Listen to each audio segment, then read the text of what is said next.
Madame INGABIRE UMUHOZA kuva ku itariki ya 9 z'ukwezi kwa 11 muri uyu mwaka wa 2019 ari mu mwambaro mushya w'ishyaka rishya Darufa umurinzi. Asezeye burundu mu ishyaka FDI inkingi yabayemo igihe kirekire arariyobora mu gihe cy'imyaka 13. Ku itariki ya 9 Ugushyingo ariko kwa 11 muri uyu mwaka wa 2019 niho Madame INGABIRE UMUHOZA Victoire yatangaje ko we nabo bari kumwe mu Rwanda bashinze ishyaka rishya Darufa umurinzi. Abakunzi b'ikondera libre, ikondera ryigenga, ikondera rirwanya ubucakara bwo ari bwo bwose, cyane cyane ubwoba n'ikinyoma, mwaratwandikiye mudutuma kuri Madame INGABIRE UMUHOZA. Muri iki kiganiro twabatumikiye Madame UMUHOZA Victoire, twamugejejeho bimwe mu bibazo mwadutumye kuko byari byinshi. Dushimiye cyane Madame INGABIRE UMUHOZA Victoire ko yashoboye kutubonera akanya mu mirimo myinshi n'ibimuziga bigomba kuba ari byinshi muri iki gihe, akabagenera ibisobanuro nubwo hari ibyo yagiye asobanura mu itangazamakuru ritandukanye. Reka duhere kuri watwandikiye ndetse wabanje kutwibutsa ka kabyino k'abakobwa y'ubusasamana kagira kati mbe mukobwa kugiye w'abandi nyoko musize nande, ngo umukobwa yarabasubije ngo nzamusiga uko yaje. None se Madame INGABIRE kuvuye muri FDI inkingi aho mwari kumwe muri FDI inkingi basize nande, cyane cyane bari yabafunzwe ubasize he? Abantu ba mbere nabanje guhumuriza n'abafunzwe. Abantu bafunzwe kubera ko baje tugafatanya urugamba. Ntabwo ndi ikigwari cyo gutererana umuntu twafatanyije urugamba, ntabwo ariko bimeze. Abandi bakibaza bati abantu bishwe mwari kumwe, ubwo nabwo baribagiranye. Nano ndagira ngo mbabwire sindi ikigwari gishobora gutererana nka Siridiyo wapfuye atewe ibyuma, nk'umwana Selime twabanaga hano bishe, nka Iragena Eliminoro mudamu w'intwari, nka Habarugira Jean Damascene wiciye urubozo. Ntabwo abantu ushobora kwibagirwa na rimwe ko bishwe bazira yuko bari biyemeje kudufatanya urugamba rwa demokarasi mu gihugu cyacu. Sinshobora kwibagirwa kuko nifuza ko n'igihugu kitazabibagirwa na rimwe mu mateka ya politiki y'igihugu cyacu. Bari abantu bagomba kuzibagira, ntabwo ari njye wabibagirwa. Ntabwo nzibagirwa cyangwa gukomeza guharanira ko Boniface Twagirimana wari unyunganiye twamenya amateka ye, twamenya irengero rye. Sinshobora kwibagirwa ko Eugene Ndereyimana wari uduhagarariye mu burasirazuba waburiwe irengero kugeza uyu munsi, ngo nicare ntuze numve ntekanye ngo nuko nashinze irindi shyaka ngo bavandimwe mbibagirwe, nibagirwe kubasabira ubutabera. Ntabwo bishoboka. Tuzahora iteka tubazirikana kandi iteka tuzahora dusaba ko bahabwa ubutabera bukwiriye. Nkaba nsaba abantu bose, ntabwo ari ikibazo cyanjye gusa, si ikibazo cya Darufa, si ikibazo cya FDI, ni ikibazo cy'abanyarwanda bose. Tugomba guharanira ko nta muntu wicwa, nta muntu ucuzwa ubuzima bwe cyangwa nta muntu uzimira. Icyo ni ikintu nsaba abanyarwanda bose ngo tukigire icyacu bwite, twe kukireba ngo kireba kanaka. Ntabwo ari abo bantu twatuma bahera tutamenye irengero ryabo, tutabasabiye ubutabera. None se Madame INGABIRE koko niye mpamvu nyamukuru ibateye gusezera muri FDI inkingi ubu ngubu nyuma y'imyaka myinshi uyirimo, uri mu bashinze iryo shyaka bakanariyobora? Hagombe kuba hari impamvu imwe bita imbaturamugabo. Bamwe bati mukenyere mukomeze ngo urugamba rurakomeye. Madame INGABIRE Victoire gusezera burundu muri FDI inkingi aho ntibyaba bituruka kwiyamagazwa rya hato na hato rya libre, cyangwa se wenda n'uburyo bushya babonye bwo kugira ngo wandikishe ishyaka rishya mu matora yo mu minsi iri imbere mu Rwanda? Madame INGABIRE UMUHOZA uti ishyaka ryise umurinzi, watubwira impamvu wahisemo iyo nyito? Muribaza muti niyo mpamvu nyamukuru yatumye usezera? Nta urugamba ntirwaba rugeze aho rukomeye. Undi bavuga ko urugamba rugeze aho rukomeye ruba rugiye kurangira. Nasezeye muri FDI inkingi kubera ko ibyari bigishoboka kuyoborera ishyaka kuri interineti. Urabona Vice President wa mbere wacu twaramubuze, Vice President wa kabiri n'uwa gatatu ndetse n'umunyamabanga wungirije bose bari hanze y'igihugu. Urebye muri komite n'inge nyine wari imbere mu gihugu, kandi kuva nafungurwa sindabona uruhushya rwo kujya hanze ngo mbe shobora guhura nabo. nabo bafite impamvu zituma badashobora kuza mu gihugu. Urumva rero ntabwo nk'ingamba z'ishyaka ari ibintu twavugira kuri interineti, kuko nta banga ryo kuri interineti, kandi si ngombwa ko ibyo tuvuze byose bijya kuri interineti cyangwa byumvwa na bose. Kuba rero tutashoboraga kuyobora ishyaka aribo bari hanze, ari nanjye ndi mu gihugu tudashobora guhura, byari byatumye mu by'ukuri dusanga ishyaka ridashobora gutera imbere ngo rigere ku ngamba no ku migambi yaryo. Ntabwo navuye muri FDI kubera pression ya RIB, kuko ndagira ngo abantu bumve gutegura ishyaka ntabwo ari ibintu umuntu ategura umunsi umwe.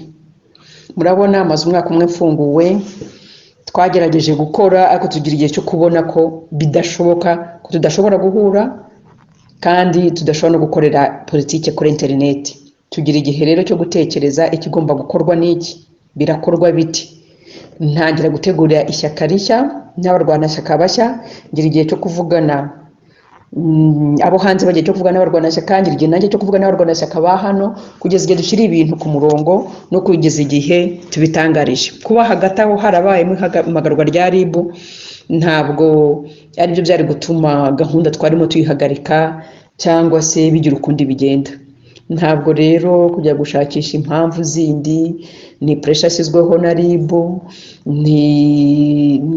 ibyo byose nibyo abantu barimo bashakisha, nibyo mu gifaransa bita speculation. Ntabwo nge rero nkora politike ngendeye kuri za speculation z'abantu, ntabwo ari byo. Ikindi uribaza niba ishyaka rishya narikiriho kugira ngo dutegure amatora ari imbere.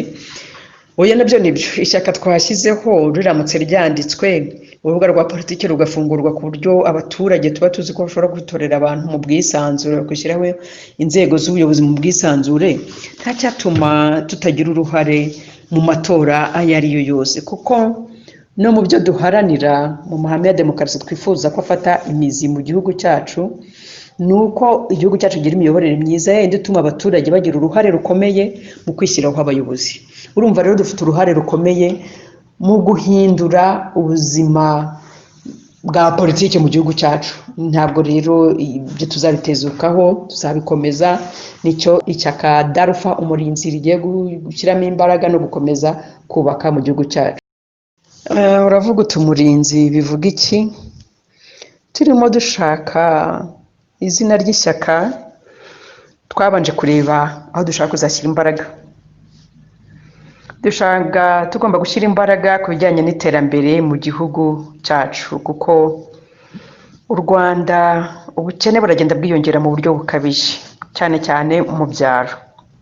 Dufitamo rero ko mu nyito y'ishyaka agomba kuzamo development. Hanyuma kandi dusanga impamvu ubwo bukene bukomeje kuba karande ari uko abagenerwabikorwa, abaturage batagira ijambo mu bibakorerwa. Kumva ko hagomba ubwisanzure kuri bose, bituma ishyaka ryacu turyita ishyaka riharanira iterambere n'ubwisanzure kuri bose, development and liberty for all. Ariko abazi izo ndimi z'amahanga bazi ko turiya sinzi ko mu kinyarwanda bakita ari amagambo and for proposition mu gifaransa niba nibuka neza. Ntabwo mwene utwo tugambo tujya mu magambo y'impini muri sigle, kuko ubusanzwe iyo tujya gukora sigle dukurikije uko bigenda twari kuba DRLA, ariko nza gusanga ijambo Darfa muri ibi bihugu bya za Tanzania, za bihugu byose byo muri Afurika y'Iburasirazuba ari ijambo rikunda gukoreshwa bashaka kuvuga protector mu Cyongereza, umurinzi. Ngiye mu muco wacu wa Kinyarwanda nsanga umurinzi ufite byinshi uvuga. Nsanga umurinzi ni wa muko warinze ryangombe, bituma abanyarwanda icyo giti cy'umuko bacyubahiriza cyane, bakita umurinzi kuko cyarinze ryangombe ntarebatwe n'iyo mbogo. Ariko nitujyane mu buzima bwa gikristo dusanga umurinzi, buri muntu wese twemera yuko afite umurinda, marayika murinzi yahawe n'Imana ngo amurinde sekibi. Turavuga rero tuti turabarinzi, abarinzi b'ibyiza by'u Rwanda, kandi u Rwanda rwa twese. Ibyiza by'u Rwanda bigomba gusaranganwa abanyarwanda bose. Ibyiza by'u Rwanda abanyarwanda twese tugomba kubisigasira ntitubisenye, kuko nta terambere dushobora kugeraho twubaka dusenya, ahubwo tugomba kugira iterambere twubaka dukosora ibigoramye, dukomeza inzira y'iterambere rirambye kandi rigera kuri bose. Turi abarinzi b'ibyiza by'u Rwanda, u Rwanda rw'abanyarwanda bose. nanone uragira uti twebwe nabo turi kumwe mu gihugu, ni ukuvuga ko nta muntu wo hanze wifuza ko yakwinjira muri iryo shyaka rishya darufa umurinzi. Kiriya kibazo wibaza niba abantu bo hanze batemerewe kubera ko navuze ko turushinga n'abari kumwe mu gihugu, wenda gishobora kuba cyumvikanye nabi. Twebwe icyo twifuza ni uko ishyaka twashyizeho ubuyobozi bwaryo bugomba kuba buri imbere mu gihugu. Nta buyobozi bw'ishyaka rya darufa umurinzi bushobora kuba hanze, ariko ibi ntibivuze ko tutagira abantu bashaka kuyoboka ishyaka bari hanze, tutagira abantu bashaka kuyoboka gufasha ishyaka bari hanze. Nta kibazo rwose, ntabwo dukumiriye abanyarwanda bari hanze, ariko iteka ubuyobozi bw'ishyaka bagomba kuba buri mu gihugu kugira ngo twirinde ko twamugera ku kibazo nk'icyo nka kiriya cyatumye nyine tudashobora gukomeza muri FDI, kuko kugira ngo mushinge ishyaka abantu badashobora guhura bakariyobora, mudashobora guhura kandi muri abayobozi, ni ikibazo gikomeye. Ntabwo rero byakunda ko twakongera kugira inzego z'ubuyobozi hanze, ariko abarwanashyaka babyifuza bo nta kibazo barakaza neza. Niba nzemerwa, iryo shyaka rizemerwa kubera ko ndiyobora, ariko urugamba turiho ntabwo ari urugamba rwo kugira ngo Ingabire yemerwe cyangwa ahakanwe, ni urugamba rwo kugira ngo amahame ya demokarasi agerweho mu gihugu cyacu, kuko kugeza ubu bigaragara ko ayo mahame ya demokarasi atarafata imizi, kubera ko abaturage nta jambo bafite mu bibakorerwa. Ibi bikaba bibangamiye amahoro arambye n'ubusabane mu banyarwanda. Ntabwo rero urwo rugamba turiho ari urwo kugira ngo Ingabire yemerwe cyangwa bamwumve. Icyo dushaka ko abantu bageraho ni uko amahame ya demokarasi ashimangirwa mu gihugu cyacu, ni uko abanyarwanda bagira ubwisanzure mu gutanga ibitekerezo mu byo bakorerwa, bagatanga ibitekerezo mu buzima bwose bw'igihugu.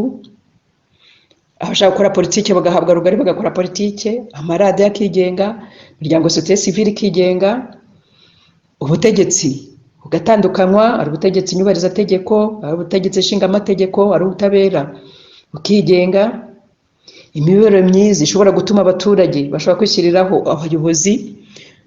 Ibyo rero byose twifuza kugezaho ni urugamba, ni processus, ntabwo ari ibintu tuvuga ngo turabigeraho uyu munsi cyangwa ejo, kuko icyo gihe bihari mu gihugu cyacu nta n'impamvu mbona nakumirwa gukora politiki mu gihugu cyacu.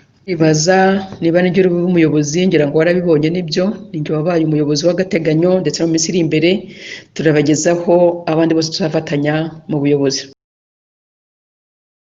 Madame Ingabire Umuhoza, hari uwatwoherereje ubutumwa ati ko Ingabire na FDI bapfuye, itongo rizasigarana nande?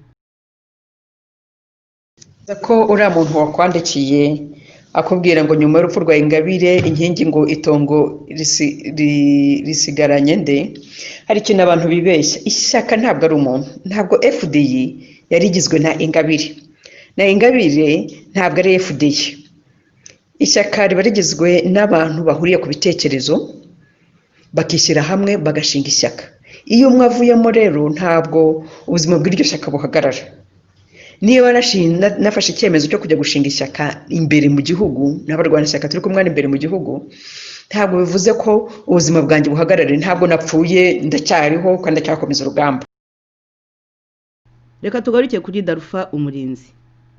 Darufa umurinzi ni ishyaka ritavuga rimwe n'ubutegetsi buriho, cyangwa nawe wiyemeje kugendana na FPR inkotanyi ngo rero ko wabona amararo n'amaramuko? Uribaza uti ni ishyaka ritaravuga rumwe n'ubutegetsi cyangwa bimejeje kugendana na FPR inkotanyi ngo rero ko wabona amararo n'amaramuko? Ikibazo cyawe ndagisubiza mu bice bibiri. Hari ikintu abantu bagomba kumva. Ndagira ngo abanyarwanda dutangire kwitoza politike isukuye. Muri politiki ubundi abantu bashyira hamwe, icyo bitwa coalition. Iyo bagiye mu matora none wenda bagasanga batujuje amajwi ya ngomba kugira ngo bashobore kuyobora neza igihugu, bakiyemeza gushyira hamwe bagakora majorité présidentielle kugira ngo wenda ibitekerezo byabo bishobore gutambuka. Ibyo rero iyo coalition ishoboka igihe cyose habaye amatora nyine abantu bagasanga bashyize hamwe ari ngo bashobora kuyobora igihugu. Iyo coalition uyu munsi ntabwo ambaza ngo ngiye gukorana na FPR kuko FPR ku butegetsi twe turimo turacyashinga ishyaka. Ntabwo uyu munsi nakubwira ngo nshobora gukorana na coalition na FPR ndi ishyaka ritarabaho wo ari ishyaka riri ku butegetsi. Cyo ni cyambere ngira ngo abantu rwose bagerageze kumva tukore politiki isukuye, tugerageze gutera intambwe abantu bakorana kubera ko bumvikanye kuri programme politique bakayishyira hamwe bakayishyira hamwe mu bikorwa. Ntabwo rero abantu bakorana byo gukorana gutyo gusa byo ndumva icyo ushaka kuvuga. Nabonye abantu benshi bavuze kuri za social media agiye gukora mu kwaho ka FPR agiye kugira gute. Ndagira ngo abanyarwanda tugerageze kuzamura imyumvire murebana na politiki. Abantu rero bakorana kuko hari ingamba za politiki bumvikanyeho bakavuga bati izi ngamba za politiki turi amashyaka biratandukanye 3 se 4 10 se, ariko kugira ngo izi ngamba zacu dushobore kuzigeraho mu gihugu cyacu tugomba kuziha imbaraga, hanyuma izo mbaraga tuzihaye nuko dushyira hamwe turi amashyaka menshi, izo mbaraga tukazishyira mu bikorwa. Anga ibyo nacyo nicyo gipfuye mu gihugu cyacu kuko igihari cya forum na amashyaka ashyira hamwe, ariko mu by'ukuri ashyira hamwe akashyira mu bikorwa programme politique FPR. Nuko ntabwo ari programme bumvikanyeho bavuga bati iyi programu tuyumvikanyeho ibitekerezo byavuye muri ishyaka nibi byavuye muri ishyaka nibi byavuye muri ishyaka nibi tubyumvikanyeho n'ibyo tugukira hamwe twese tujye gushyira muri politiki. Cyo kintu ngira ngo tunakosere muri paysage ya politiki yo mu Rwanda kutavanga ibintu. Ntekereza ubwo buryo uyu munsi amashyaka mu gihugu cyacu akorera muri forum bitagaragara niba ari coalition niba ari mouvance présidentielle, donc ari amashyaka yatsindiye akemera gushyira hamwe agahuza politiki, cyangwa niba ari amashyaka agenda akiyomeka kuri FPR hama bagashyira mu bikorwa programme ya FPR. Icyo nacyo ni ikintu kigomba guhinduka mu mikorere ya politiki y'igihugu cyacu. Wenda bizatuma n'abanyarwanda bazamura imyumvire mu cyo bita gukorera mu kwaha k'umuntu, mu gukora mu kwaha kw'ishyaka. Ndagira ngo nibutse nkiburana nigeze kuvuga icyo gihe Premier Ministre yari Makuza, mvuga ko mu by'ukuri ashyira mu bikorwa politiki ya FPR. Ko rero iyo politiki akora atariye ko kuri ngewe mubona nkaho ari agakingirizo ka FPR, kuko none umucamanza ashaka kumbaza ati ushatse kuvuza iki? Ndabwira nti nta shyaka ahagarariye, ntabwo avuga ko atari muri FPR kandi arashyira mu bikorwa programme ya FPR. Donc nuvuga ko arimo arashyira mu bikorwa programme itariye, ari executa programme y'abandi kuko atari muri iryo shyaka. Kuko ubundi niba bavuze bati twebwe turi ugiye kuba Premier Ministre, ukaba utari Premier Ministre wo muri iryo shyaka, ukaba utari mu ishyaka riri muri coalition n'amashyaka yishyize hamwe kugira ngo shyire mu bikorwa programme politique bumvikanyeho, nge nta kundi mbona nakwita. Ibyo rero ni kimwe mu bitera urujijo muri politiki yo mu gihugu cyacu, wenda kigomba gukosorwa kugira ngo abantu bumve niba ari coalition ya mouvance présidentielle na opposition, noneho bikaba ibintu biri clair. Kuko iyo utagiye gufatanya n'iryo shyaka ngo muhurize ku migambi mugiye gushyira mu bikorwa muri politiki, mugiye kubahiriza, mugiye kugeza ku baturage nk'uko wenda mwabivuze mwiyamamaza, noneho mwebwe mukamutagiyemo musigara ku ruhande mwitwa ko mutavuga rumwe n'ubutegetsi. Cyo musigara mukora niki? Ni ugusigara mukontorora ese babandi ya migambi bafashe bavuga ko rero bagiye kugeza ku gihugu ku baturage igihe biyamamazaga, ese bayigezeho cyangwa ntibayigezeho? Noneho mwe mwagiye muri opposition mukagenda mugaragaza yuko bya bitekerezo bya bindi basezeranyije abaturage batabigezeho. Bikaba ari uburyo bwo gukosora kugira ngo nyine ubutaha abantu bongera kujya mu matora baze batoge programme neza, abaturage banabatorere ku bitekerezo bigaragara cyangwa ku migambi igaragara cyangwa ku bikorwa babagejejeho. Ndagira rero ngo abanyarwanda tuzamura imyumvire ibyo bintu byo kuvuga ngo bamwe bakora mu kwaha kw'abandi cyangwa iki, dusa n'ababivaho. Ikindi ntabwo nkora politiki kubera gushaka amararo cyangwa amaramuko. Ngira ngo Madame Agnès Mbazi urabizi ndibura ine mfite akazi keza, ndumva rero amaramuko nari nyafite iyo mba numva amaramuko rero ntari kuza kuyashakira muri politiki yo mu Rwanda kuko politiki yo mu Rwanda iravuna usibye kuba wahasiga n'ubuzima bwawe utanga n'utwo ufite twose ntabwo rero amaramuko nyashakira muri politiki yo mu Rwanda kuko nta maramuko arimo. Madame Ingabire Umuhoza reka tugushimire cyane ariko turangirize kuri iki kibazo cya nyuma. Madame Ingabire nturi mukuru wa kera kandi nturi na muto mu bya politiki ndetse ubu twanakwita inararibonye muri politiki y'u Rwanda n'abanyarwanda. Ni irihe somo umaze gukura mu rugendo rwawe rurerure muri politiki? Ni iyihe nama se wagira bifuza impinduka mu gihugu? Uti ni irihe somo umaze gukura mu rugendo rwawe rurerure muri politiki? Urugendo maze gukora koko ni rurerure. Hagiye gushira imyaka 21 ahari cyangwa n'ibiri ndi muri politiki. Politiki yo mu Rwanda ntabwo yoroshye.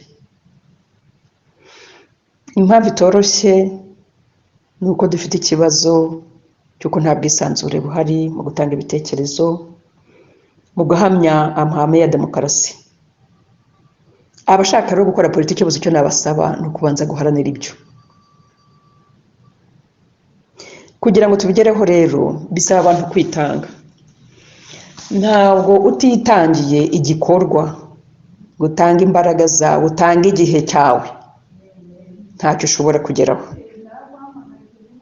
Kuko iyo ndebye naretse akazi nsiga umuryango wanjye hanze nza mu Rwanda ndafungwa ubundi hanze ndimo ndacyarwana kugira ngo turebe ko twagira ishyaka twashinga imizi mu gihugu ko amahame ya demokarasi yashinga imizi mu gihugu. Urumva ko rugamba rusaba kwitanga. Utitanze ntacyo ushobora kugeza ntacyo ushobora kugeraho. Niba rero hari abashaka kujya muri urwo rugamba rwa politiki rwo kugira ngo tugire impinduka tugira amahame ya demokarasi ahamye mu gihugu cyacu, inama nabagira mbere na mbere ntabwo ari gukora politiki ariko babonye akanya. Ni igikorwa cya buri munsi kandi gihoraho. Urumva rero ko kirasaba ubwitange buhagije. Ntabwo ushobora kujya muri politiki yo mu Rwanda ufite ubwoba. Nifite ubwoba nakugira inama yo kudatangira politiki yo mu Rwanda. Guceceka ntabwo ari cyo gisubizo. Nkunze kubwira abantu nti iyo umuntu agukandagiye uramubwira uturankandagiye. Iyo agukandagiye atabishaka koraho ikirenge. Iyo agukandagiye abishaka kigumishaho. Icyo gihe rero urunama ugateruka akaguru kagusyonyora ukakigeza hirya. Iyo uhisemo guceceka nabwo arakomeza akagusyonyora. Abantu nibo bagomba kugira amahitamo yabo. Icyo narangiza mbwira abanyarwanda bose ni ukurwanya ikibi. Ntikibe ukirebera ngo uvuge ngo kitarangeraho ubwo kiri ku bandi ntacyo bitwaye. Kwanga akarengane aho kava kakagera. Kuko ureba abandi barenganywa ugakoma amashyi ukumva ntacyo bitwaye, kumva nta kibazo. Ibi ndabivuga cyane mpereye ko nasomye za comments zagiye zandikwa kuri za YouTube aho natanze ikiganiro. Hari ngo abatojwe ngo kujya ba influencer ngo ibivugirwa kuri za social media. Abo bantu batojwe rero usanga banenga abantu batavuga amagambo yubaka igihugu kuko kunenga ntabwo mbyanga. Uranenga uvuga ati biriya si byo ugatanga ndetse n'igitekerezo cyawe cyaho ubona atari cyo n'icyo ubona cyakosorwa.